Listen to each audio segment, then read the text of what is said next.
ইতালির রোমে BD sporting ক্লাবের আয়োজনে পালিত হয়েছে মে দিবস ও বৈশাখী উৎসব। আয়োজকেরা জানান, প্রবাসী বাংলাদেশি এবং নতুন প্রজন্মের মাঝে বাংলার ঐতিহ্য ও সাংস্কৃতিক পরিচয় তুলে ধরতেই এই আয়োজন।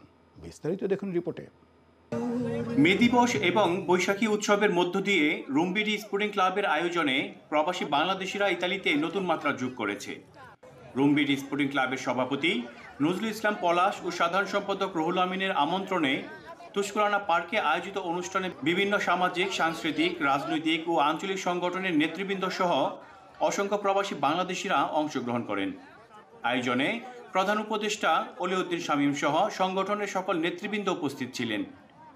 ইতালিতে বাংলাদেশিদের অবস্থান সুদৃঢ় করার পাশাপাশি দেশীয় সংস্কৃতি বিকাশে এমন আয়োজন প্রশংসনীয় বলেন তারা। খোলা পার্কে আমাদের রোম বিডি স্পোর্টিং ক্লাবের পক্ষ থেকে যে আয়োজন করা হয়, এখানে হাজার হাজার দর্শক থাকে, ইটালিয়ান সহ অন্যান্য দেশে আমরা প্রবাসী বাঙালিরা সবাই সুন্দরভাবে উপভোগ করি। আমাদের বাংলাদেশের সংস্কৃতিটাকে এই এখানে ইটালিয়ান, পেরুভিয়ান, চায়না বিভিন্ন দেশের লোক এখানে আছে।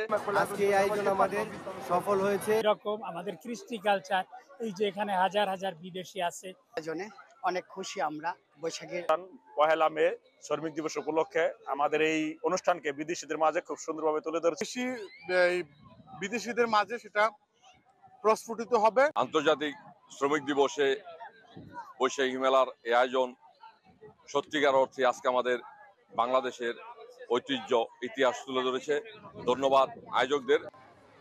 ছোট আকারে মঙ্গল শোভাযাত্রায় অংশ নেন প্রবাসী বাংলাদেশি সহ স্থানীয় ইতালিয়ানরাও, যা সাংস্কৃতিক বন্ধনকে শক্তিশালী করে।